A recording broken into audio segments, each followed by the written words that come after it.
I in particular focus on digital footprints. And by the way, when I started, more senior psychologists, my supervisor, my professors at the university, all kind of face palmed and said, okay, we're just giving up on this guy, you'll never get a job, who cares about Facebook?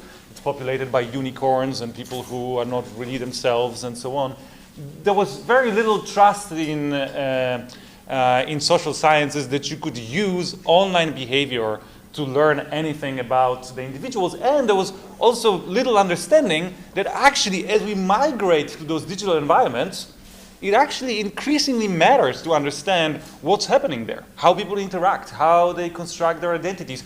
Is their behavior online in any way related and reflecting their behavior offline? And actually at that time when I started, the predominant hypothesis was people just completely change. Actually, the idea was when we go online, we can now be someone different as opposed to just ourselves. It actually reveals to you something about how psychologists think, that they all thought that we're all just trapped in real lives and we really want to be unicorns when we go online.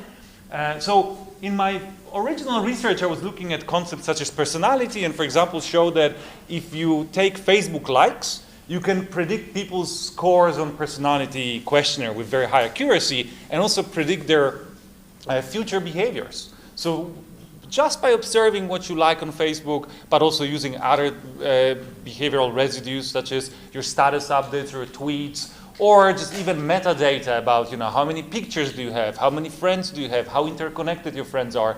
You can use this data to really learn a lot about an individual, and importantly, this correlates with what we could learn about individuals using conventional methods such as questionnaires or surveys or psychometric tests. We ran studies on language, looking at how we can use that language use and predict people's psychological traits. I also got interested at some point in profile images. Now the story is kind of interesting because my original idea, I had this huge data set collected on Facebook from volunteers, and my idea was, hey, maybe if we just look at the background and see where people are and what they do and whether they're on a beach or in a club or somewhere in the basement playing computer games, maybe from this we can learn something about them and their character. And as I was looking at those images, what struck me is that actually for me personally, it's not the background that my intuition was telling me reveals something about the person, but it was the face, facial expression, how they present their face, the style, grooming style that they adopt. And I thought, wow, this is crazy. How could you link face with individual traits? And then I realized there's actually a pretty well-developed literature where people were suggesting that those links should exist. It's just that in a traditional conventional sample of 20, 40, maybe 100 people, it was very difficult to capture those links. So what we've done, we took a lot of faces, I think around 1 million faces from 3 different countries, ran them through facial recognition algorithm, and shown that very much like Facebook likes, or your language, or your browsing history, or your search history, your facial image that you post on your Facebook profile can reveal something about your political orientation, personality, or even sexual orientation. And it turns out that humans, by the way, also have some accuracy, just very low. AI, sorry, I was supposed to point to this screen. AI is much better, and one of the questions there, bit of a digression here, one of the questions there was, is it how we tend to present our faces? Or maybe there is something in our faces that is also linked with our psychological traits. And if it sounds completely crazy to you, consider the following fact. People who have attractive faces, however you define attractiveness in your culture, get better salaries, get promoted more easily, get better mates on the dating market. Lives are different for people who have attractive faces. Now, from what I understand, how I understand psychology is that if your life is easier or different or harder or whatever, if your life is significantly different from another group of people, this is going to be reflected in your attitudes, in your views, in maybe even your psychological traits. So it kind of makes sense that maybe even For example, just the level of your attractiveness, controlling for your grooming and self-presentation, facial expression, has some links with your psychological traits. And in this research, we've shown that, in fact, if you take standardized photos, where you try to remove as much as possible of this noise of the environment or how people try to present themselves or what camera they use, the models, AI models, are even better at predicting their political orientation, personality, and so on. So why am I telling you this? I'm telling you this to show you kind of my path to where I'm now in my thinking about large language models and other models. One thing that I definitely underappreciated, and perhaps for you it's obvious, but for me it was kind of a discovery at some moment. Well, it was the thing that surprised me was that if these models, and again I'm saying it kind of being a bit embarrassed that it was a discovery for me, that if these models can predict people's psychological traits, if they can predict the responses to personality questionnaires, if they can predict their future behaviors and interactions, it means that they model a human being. Like it's even in the name, Michal, it's a model, right? But it wasn't obvious for me that it's kind of similar to what we call theory in psychology. Some mechanism, some mechanistic description of what, if A and B, then C should happen. What I didn't capture at that time fully is that essentially those models have some, air quotes, knowledge about human being. And now what we see with language models, with large language models, is this knowledge about human being, about human behavior, about human language, about human reasoning, taken to a completely different level. So, if you will, I see large language models in the continuation, much more complex, much more able continuation of those much simpler statistical machine learning or AI models that were also used before to model human behavior and psychology. Now, another insight that, again, hopefully or potentially is not going to be surprising to you, but was surprising to me, is that the existence of large language models, foundational models, if you will, completely changes our approach to doing social sciences in this space. So when I started, I needed to collect my big data. I needed to train some model using my big data and then analyze the model to understand what's going on. Hey, is personality reflected in someone's Facebook likes? Hey, are political views linked with particular word use on Twitter?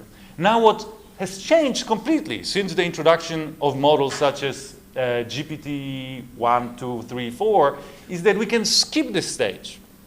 We cannot really keep up with, in academia, unfortunately, it seems that we cannot really keep up with companies burning billions of dollars literally on collecting and pre-processing data. And even if we were able to keep up with them, there will be an ethical and environmental question. Do you really want to burn $21 million of coal to train your own version of GPT-3 or your own version of Bloom that is publicly available and anyone can use it, if it's publicly available and anyone can use it? So you essentially can skip this stage and look directly on the model. Now, this of course brings me to the next question that I don't have an answer to, which is really psychological theory or sociological or political scientific theory the ultimate model there is of human behavior interaction?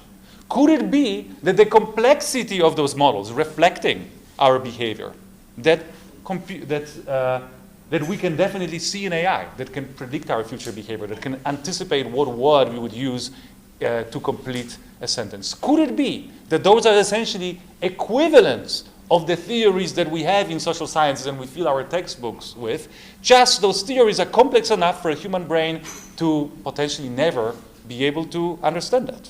What I'm saying here is that it might be that the complexity of a human brain means that a human brain will not be able to ever understand itself, but it doesn't mean that some other cognitive entity, thinking entity, such as large language model, could not fully, quote unquote, understand a human being, or maybe not fully, but way more accurately than we can do ourselves. And to show you just a little example of how it changes everything in my research, one of the questions that you may be interested to ask if you're a psychologist is to see whether we can predict people's opinions of others. Can we predict what personality, what people think is the personality of Bruce Lee? And in a traditional psychological approach, you get a questionnaire, you would have people judge Bruce Lee on a questionnaire and then calculate what people think. In a big data approach, you'd be like, oh, that's so much work. Let's do it in a big data way. Let's just look on Twitter and find all of the mentions of Bruce Lee and try to extract from language here what people think about Bruce Lee. Now, you can skip this stage because people's opinions about Bruce Lee are reflected in models such as GPT-4, where you can essentially just openly and directly ask GPT-4, what do you think that people perceive Bruce Lee's personality as? And in fact, those accuracies are really high and very highly comparable with what we can see in the questionnaires. But now, so I was just describing to you my kind of intellectual journey to get here. What struck me at some point is that as those models get so good at modeling humans, as those models get so good at predicting our future behavior, as we're increasingly interacting with these models as we in the past interacted with humans, and those interactions are sometimes so simple and so smooth that you don't even notice how influential they are. For example, an autocomplete function of Google search engine is in very significant ways affecting individual people's behavior. I'm typing something in the Google search box, Google helpfully suggests how I could complete this search query, and very often I would say, oh, yeah, maybe I'll do this. Maybe I wouldn't have done it without these suggestions. Now I'm doing it. You can see AI interacting with me and influencing my behavior in potentially profound ways. You can change results of elections, guys, by altering not only the search engine, but just auto-suggestion engine and kind of helping people, steering people in a particular direction. So it struck me, and I hope, again, this is something that for you it's very obvious and was just a discovery for me, that it's extremely important to understand how those machines make sense of things, how their psychological processes, if you will, work. And I hope that you understand that we're kind of at the very, I'm definitely at the very early beginning of this journey. What I will present you here in a second, in a few minutes, is some early results that stem from my work.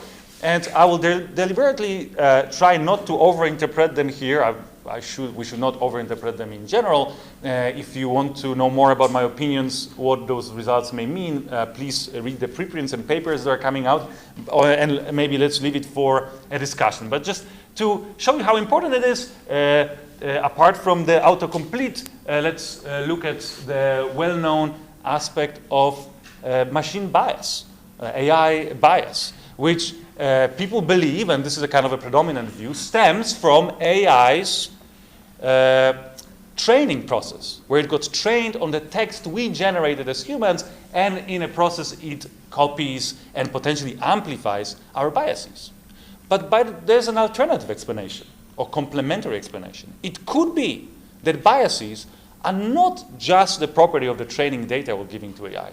It could be that biases are the property of a neural network trying to make sense out of the world environment in which it is operating. Neural networks are compressing the sensory, if you wish, input into some patterns that later those networks can use to react to changing environments, to new stimuli, and so on. And in this compression mechanism, what's built in is pattern recognition, which in psychology you would call stereotyping, or when stereotypes are used against people, would call it prejudice or bias.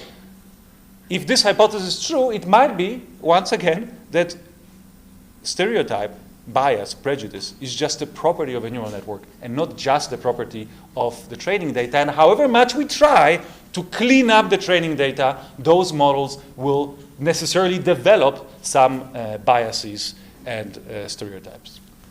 All right, and one particular interest of mine is theory of mind. Now, theory of mind is This can be very easily defined by models. Models know what a theory of mind is, but of course there's a difference between knowing the definition of theory of mind and having a theory of mind. Theory of mind is the ability to understand that other people have different thoughts, feelings, perspectives, and beliefs. And in human psychology, a typical task to test whether people have this ability is called unexpected transfer task. You usually have two characters in a room. You present this scenario to children, Mark and John. John puts cats or an object in one place, then leaves the scene. Mark moves the object to another place and leaves the scene. And then John comes back, and you ask a participant whether they can anticipate where John would look for the cat. Where would John look for the cat? In the box. Why? You guys all passed. You seem to have excellent theory of mind. Now, it was really easy for you. It was so easy that you may wonder, is it really even, does it even require any effort?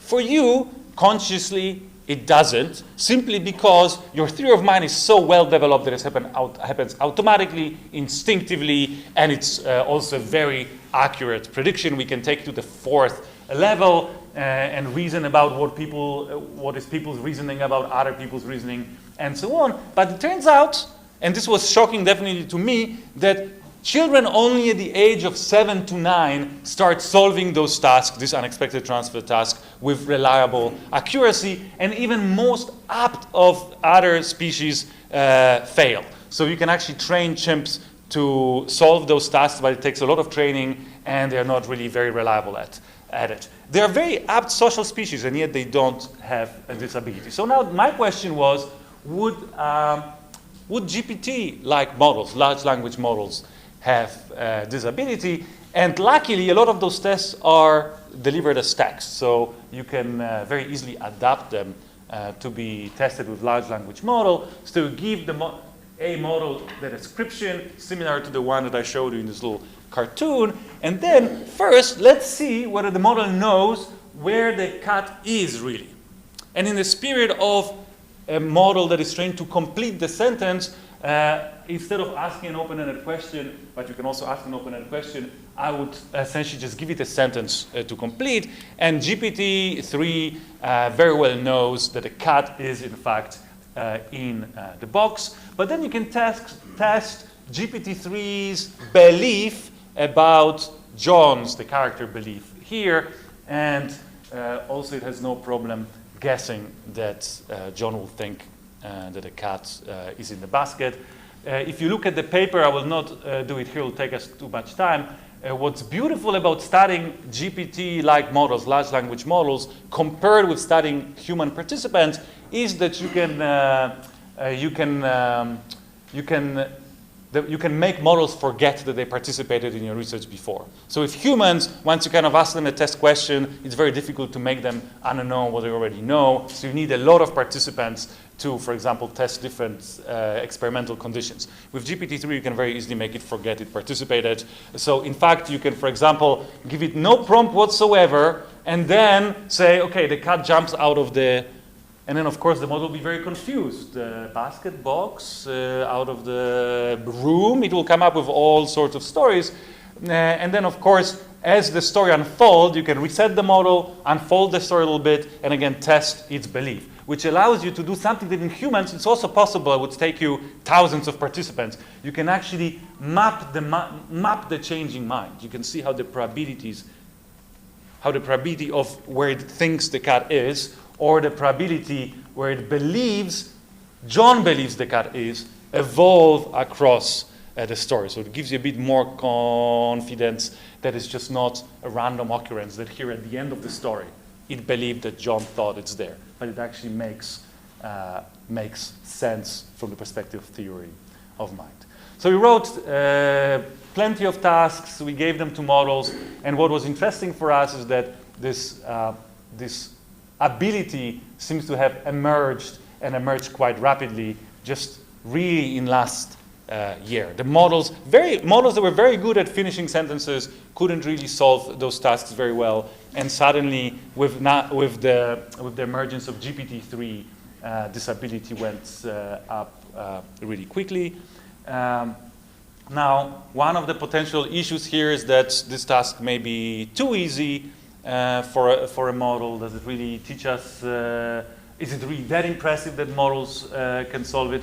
So we decided to use other types of tasks as well. This is an example of a faux pas task, one of my favorite ones, because it's just so difficult when you actually read it. Look, it's a story of Claire who was having lunch and she approached a bus stop, and there's a guy who stood up really quickly and said, "Please take my seat. In your condition, you shouldn't be standing for too long." "And what do you mean?" she asks.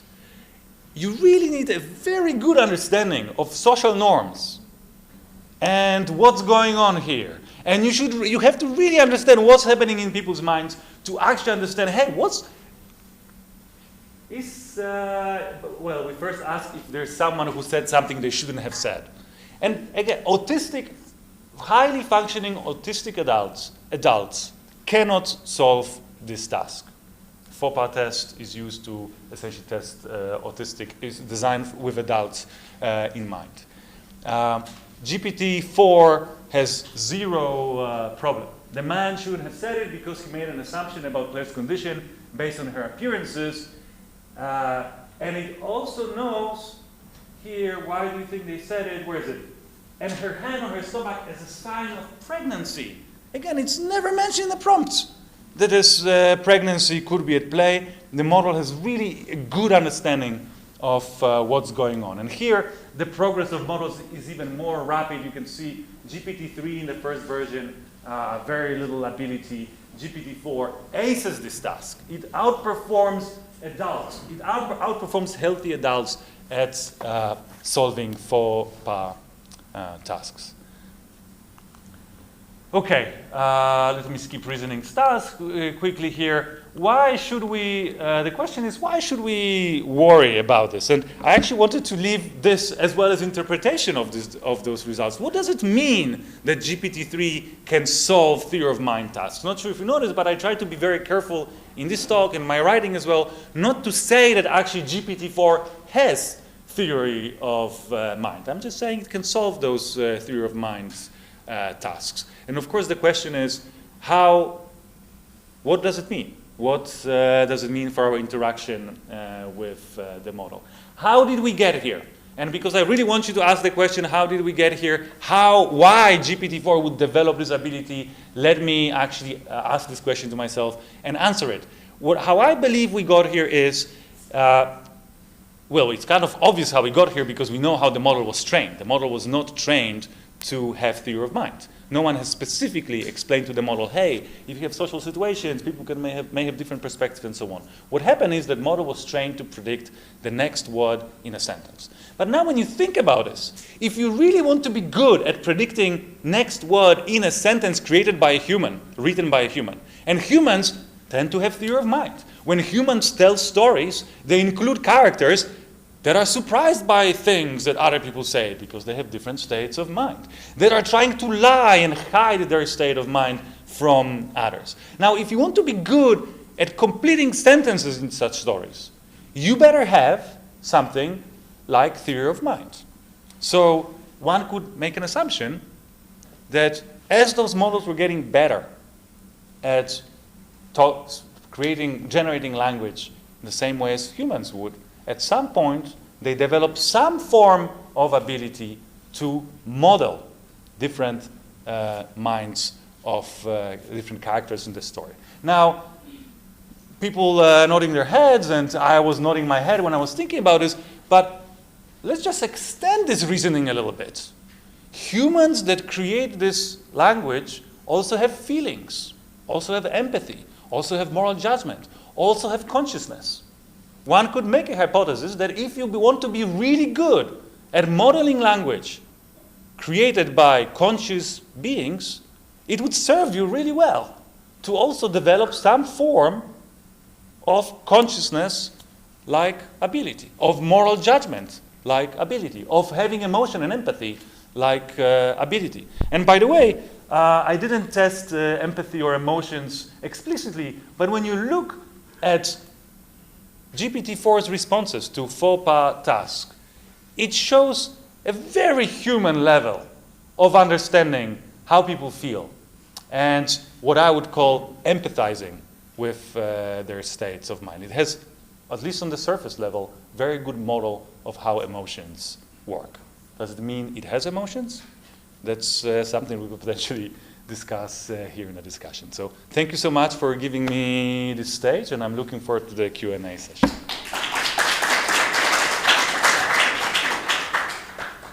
Thank you so much, Michal.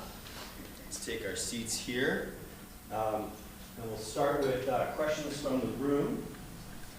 We'll start with questions from the room, and then I'll take some from online when they're ready. Ross, let's start with you. Oh, I'll turn it on. Okay. Hi, thank you so much for your presentation. I'm one of Jeff's PhD students.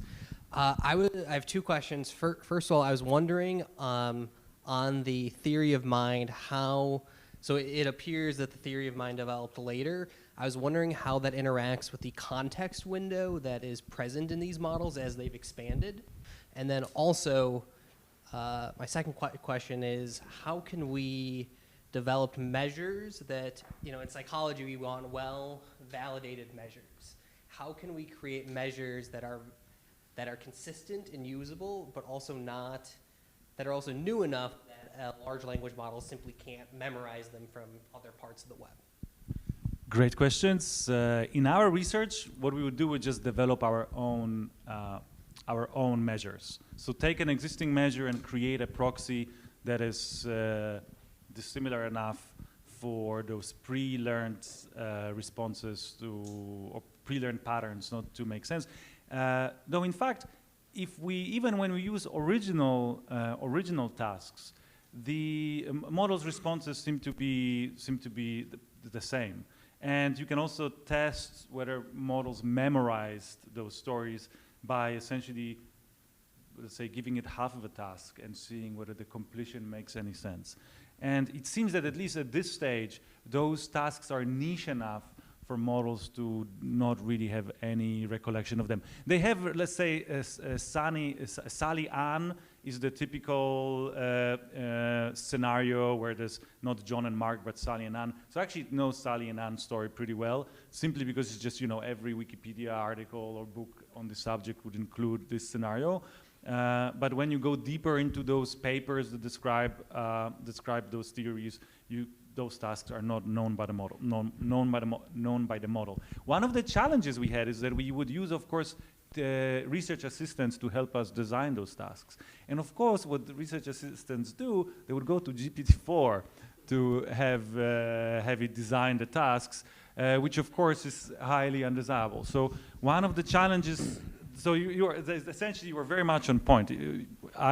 We ended up really selecting people and controlling their behavior very highly while they were generating those tasks to make sure that they're not just copy pasting from GPT-4. Great, thanks, Michal. Sorry, on the context window, I was wondering if there's a relationship between the context window that's embedded within the model and your finding of theory of mind. So what happens is that in our studies, we just reset the model each time. So each time we want to ask a new question, we would just start from scratch so the model doesn't have any context. But we also run analysis where it's just they kind of became obsolete really quickly. So those older models like GPT-3, DaVinci 001, they would fail at those tasks miserably in zero-shot approach, but if you gave them some responses to previous tasks, they actually would get it. So even they can learn theory of mind from context, which was kind of mind-blowing to me at the time, and I even included in my paper an analysis where I show, hey, if you give like 2, 3, 10, 20 theory of mind tasks to a model with correct responses, then it actually learns how to solve those tasks.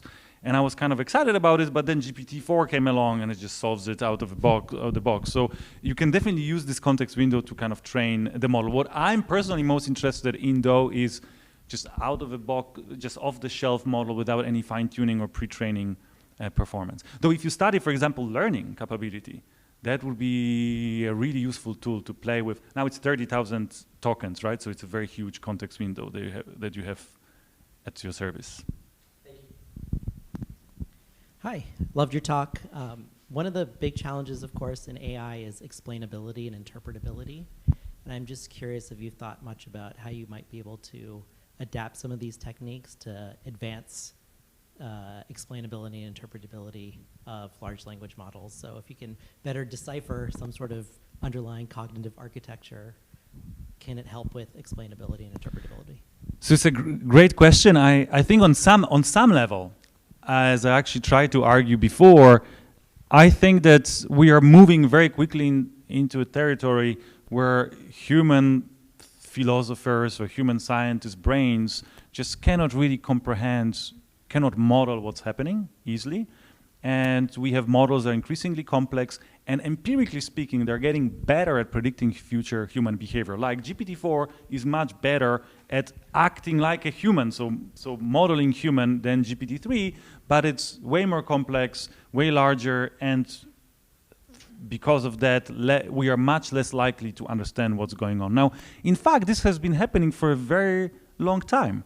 When we train psychology students, one-on-one statistics is all wrapped around how counterintuitive a linear regression can be. Linear regression with 5 or 6 coefficients, when all sorts of things happen that kind of defy human intuition. So we teach our students, don't try to really rely on models' predictions. Don't use your own intuitions about probabilities or coefficients.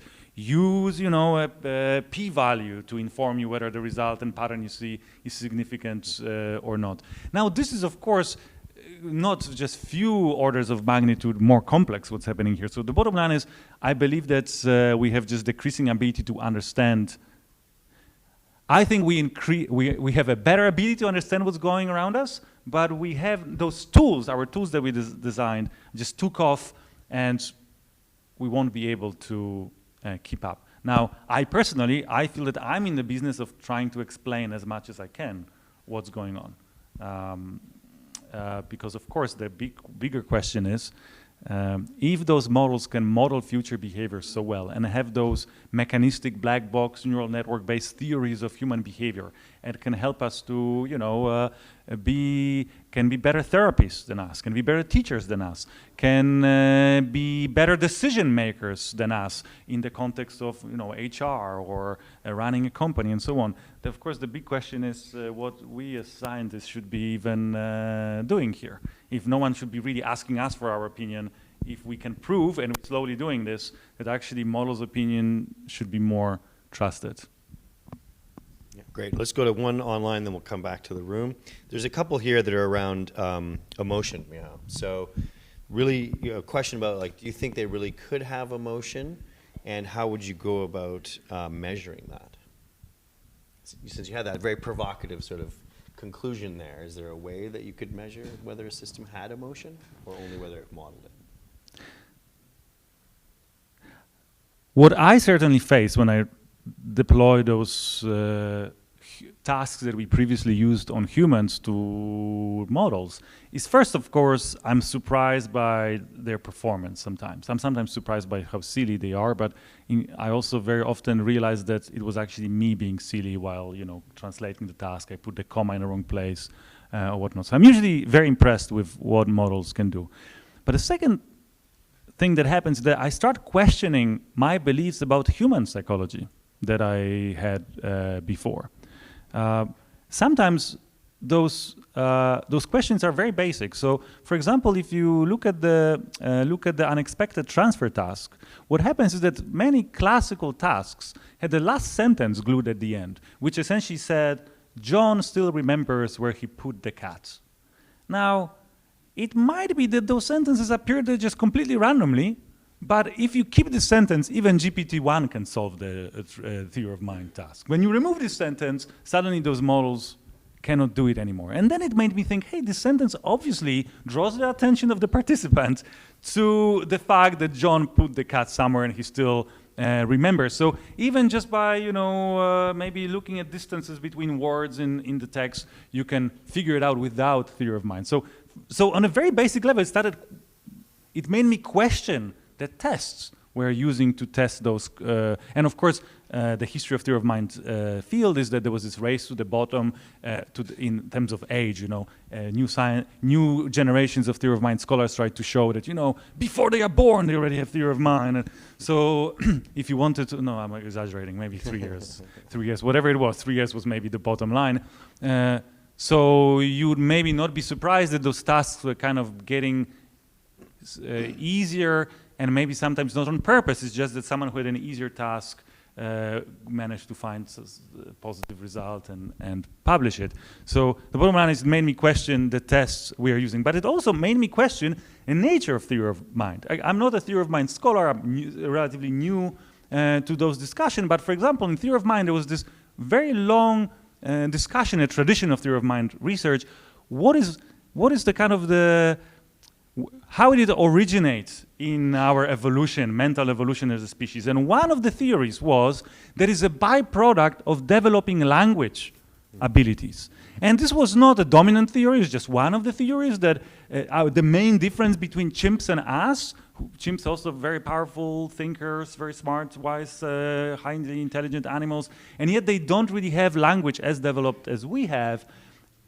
And suddenly, when you look at the fact that the model just trained to predict next word in a sentence, develop a theory of mind-like ability, I feel it's informing us about potential. It's kind of confirming this existing hypothesis. It's just the first thing that comes to my mind.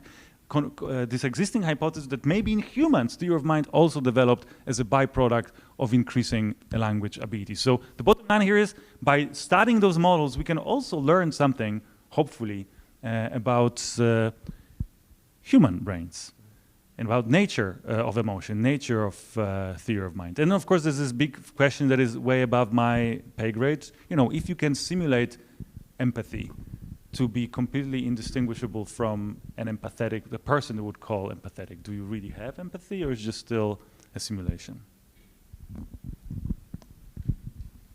Thanks for the presentation, Doctor. My question is actually very closely related to this previous question. So if I would have seen these results, I would have first thought of the Chinese room argument and, you know, symbol manipulation. And also, when we are talking about inferences about whether these models have theory of mind or emotions or consciousness, can it be, there could be multiple paths to consciousness or multiple ways theory of mind could be realized. And the way these models are showing the results is actually very different fundamentally than how it has developed for humans. So how can we, you know, target or focus on this area to not misjudge how these models are behaving?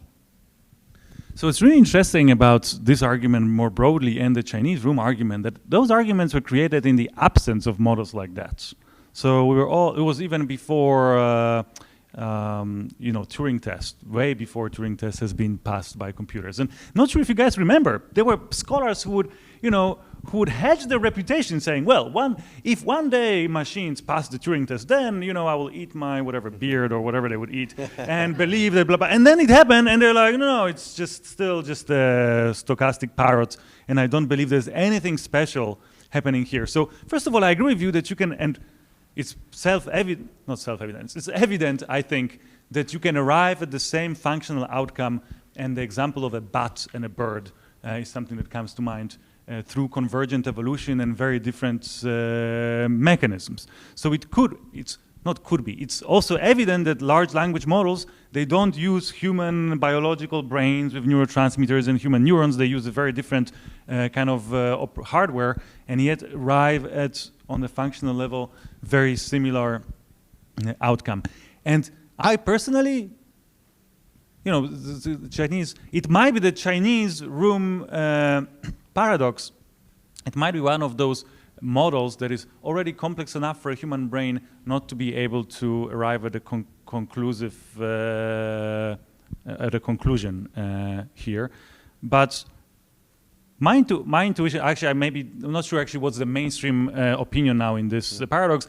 I feel no single neuron in your head has understanding of English or Chinese if you're a Chinese speaker, and yet as a system, you seem to have very good understanding of language. Could be the same with Chinese room experiment. No single element but as a system, it works. We're currently living a bit in the cry wolf moment of this letter of pausing AI for 6 months, you know, yes or no. What is your view? Are you more or less worried about AI from your experiments? And number two, I was wondering if there's any kind of predictive ability in your test battery so that you think you saw such progress between GPT-1 to GPT-4.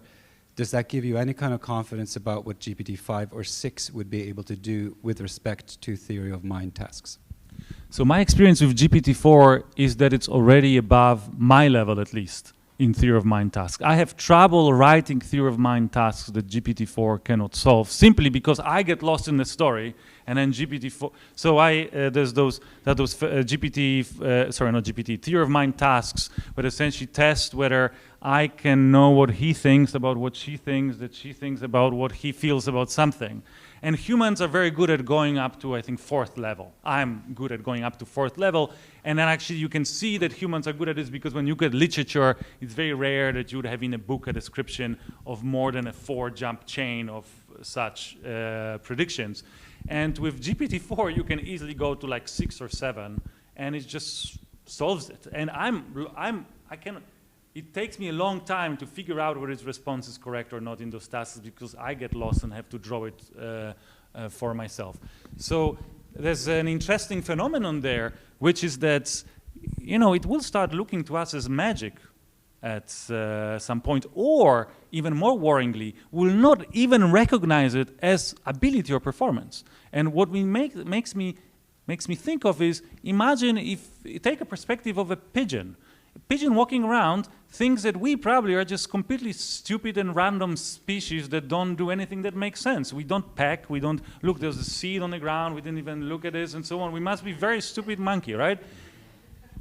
It's just the pigeon's perspective, and I'm afraid that it will be the same with us and some of those most developed AIs. We just lose the ability to even judge how good they are at what they're doing. And, you know, examples here are actually, there's plenty of examples already today. You all heard, it's actually an urban myth, it turns out. You probably all heard about this story, how American military trained the models to distinguish between Russians and American tanks. And then when actually deployed those models in nature, it turns out that they just use different types of photos to train those models, so the models learn how to distinguish between photos and not between American and Russian tanks, to which a journalist would say, haha, look at the stupid AI. And my response is like, no, a stupid operator. Like, you train a model for one thing, now you're trying to use it for something else, and you're kind of surprised that it still does the thing it was trained for, and it shows our lack of understanding of actually what those models are capable of and what they're doing.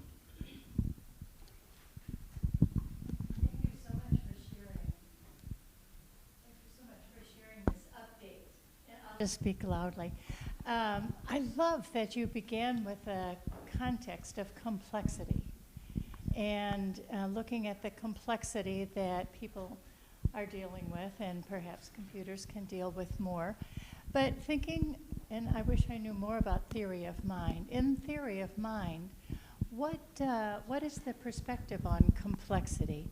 Is there, as in the examples that you've shown, a singular outcome, even though you might put in a complex question or challenge?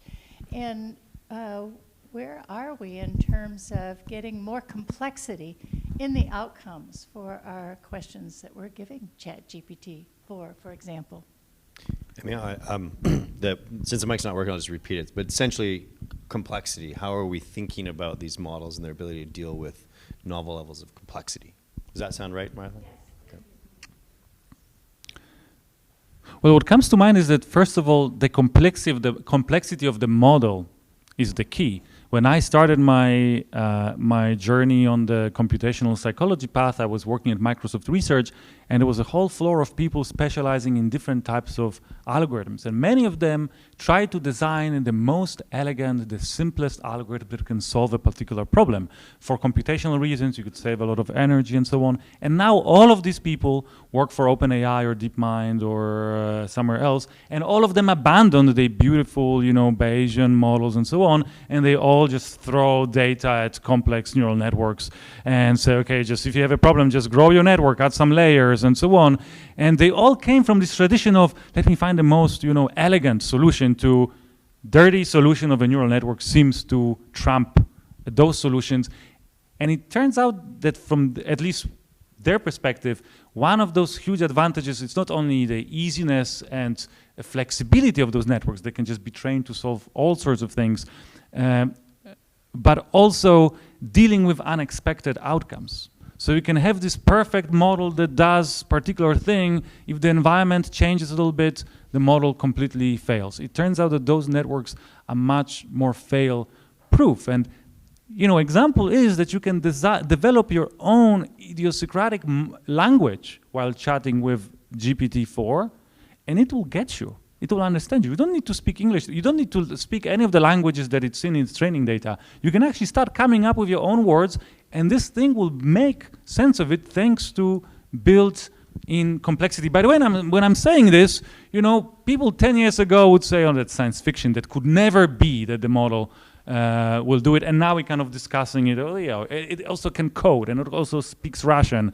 and so on, and we just kind of accepted this as given. So I think that the key here is complexity. Instead of training those linear regression and those probabilistic models to achieve a particular thing, just throwing a lot of data at the model and training it to achieve something relatively simple, predict the next word in a sentence, leads to emergence. And I think the emergence is the key for me, at least here.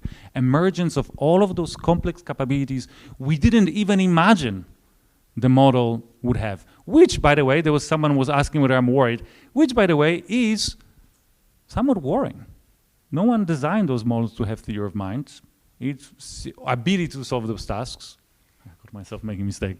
And yet it seems to be able to do so. What other things those models are capable of doing that we did not anticipate? I'll just ask one question before we go to the rest. So just to follow up on that, if there were some government representatives here today and they're saying, hey, Michal, what should we do here? What would be your sort of first level, first principle response?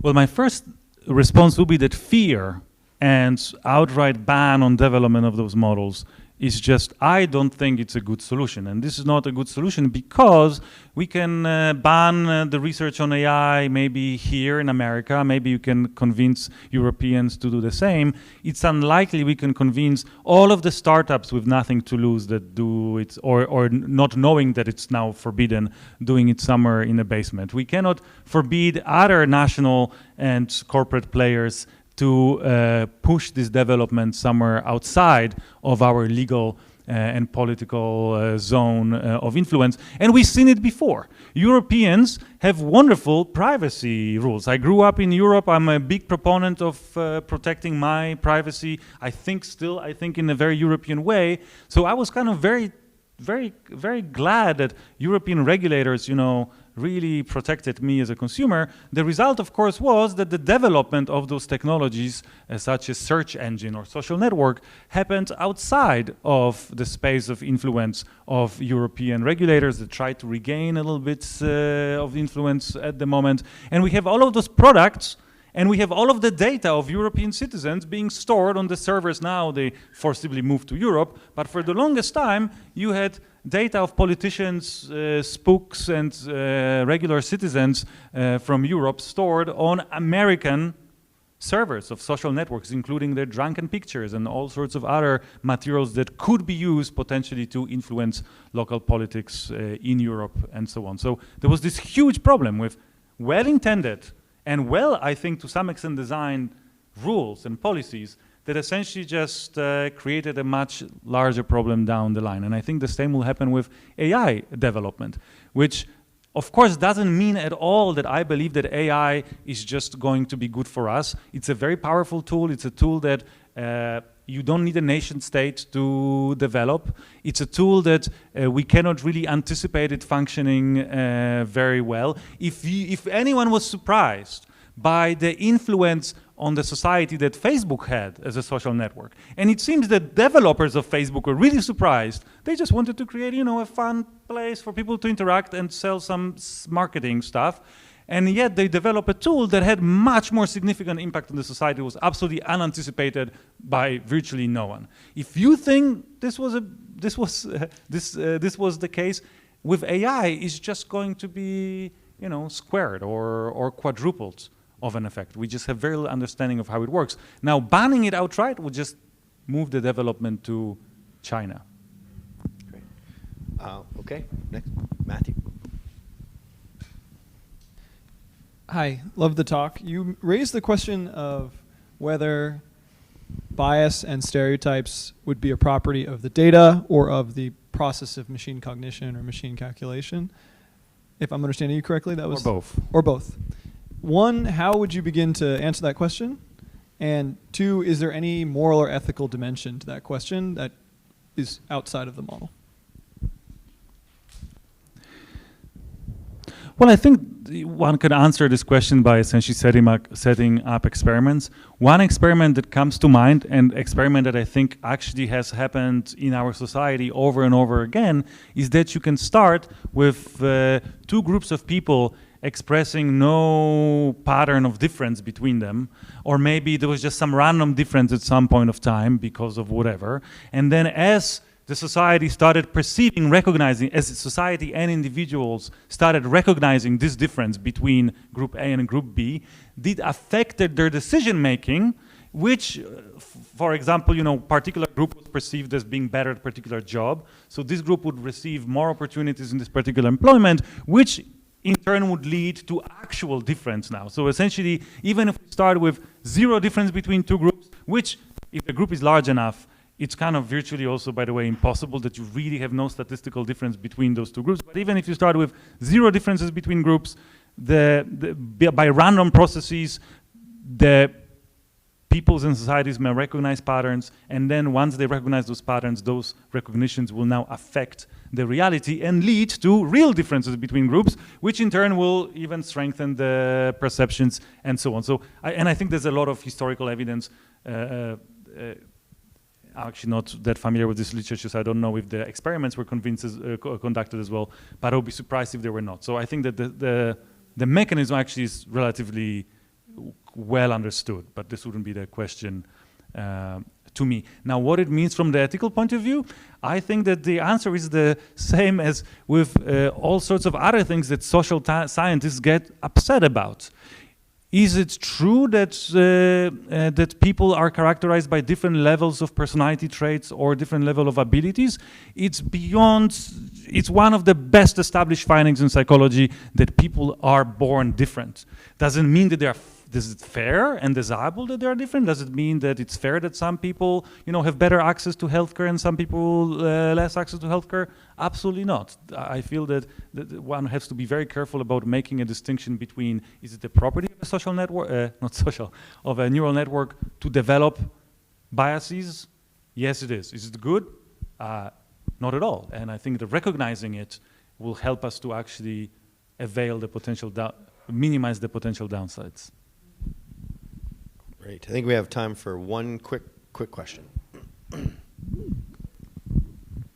thank you very much. It was fascinating. I'm Cynthia Swick. I'm a lawyer and a former fellow at Stanford, and I have a particular interest in bias. And I was interested in your saying that you don't think it's a training data, rather you think it's the result of the... Oh, I think it's both, for sure. Okay, so do you have any thoughts or suggestions on whether something can be done to reduce bias in the future as we go forward? I think that acknowledging that the bias, I think that acknowledging that the bias is just the property of those networks, and it's also a property of training data, and then kind of getting a bit more comfortable with the bias being there and thinking about how to address it rather than swiping the problem under the rug by saying, let's censor the model's responses, or let's just postpone development for 6 months, would really serve our society well. So to give you an example, I will maybe exaggerate a little bit, but if I by what I say, but if we developed Microsoft Word today, what would happen next day? It's sometimes someone would write something, you know, racist or sexist using Microsoft Word, screenshot it, put it on Twitter, and the next thing we would see is Microsoft essentially, you know, stopping the development of Microsoft Word and building its censor mechanisms to Microsoft Word, and then printer drivers would have a huge problem as well, because, you know, people print all sorts of stupid stuff on the printers, right? So now that we get so upset that if someone trolls, if someone messes with the model and then model says something stupid, and everyone's like, oh my God, look, it's just, we have to stop the development, it's just kind of showing that I feel that we may be sometimes barking in the wrong tree. The problem with sexism is uneven access to employment. There's an income gap. There's legal and social biases that we have against treating genders differently. The fact that model says something sexist, it's really on the scale of the problems that we are facing in society. I think, not for me at least, I feel they're just more important and urgent issues in the sexism domain that we should be addressing. So sometimes I feel it's just a little bit of a distraction, Twitter-driven distraction. Thank you, Michal. I would add one last thing, very curious, and then we have to wrap up, but I would add a third piece, which is compared to what? I think that's often a counterfactual that's left unsaid. And so recognizing bias from the data, recognizing it from the learning system. I think I've even heard you say that when we were in other meetings, but compared to what? So is there a way of evaluating bias that could fit your mission here about let's not sweep it under the rug, but let's evaluate it somehow or pay attention to it? Is there Jeff, you so skillfully prompt me like like I'm GPT-4 here. Yeah, so this is a very important point, is that I would argue as well that just in the theory of decision making teaches us there's no way that we can have decisions that are absolutely deprived of random error and some bias. So we cannot demand that the model is absolutely unbiased, because one thing we can do with the model, a model that we cannot do with a human, is we can give a model 1 million decisions, which will give us really high statistical power to detect, oh look, it's slightly racist and slightly sexist and so on. We have to cancel this model immediately. The answer is I don't see how we could design the model as absolutely perfect and unbiased. So what we should really worry about is what's the alternative to the model. As we're using those models now increasingly, for example, to support decision-making in justice system or in employment, the question is should not be, can we have a model that's absolutely not sexist and racist and biased when making employment decisions, but can we have a model that is better than a human? That, as psychology teaches us, is unfortunately very sexist, very racist, very biased against others. All right, thank you so much, Michal. Please join me in thanking him. Fantastic, really great. Thank you all for listening back home.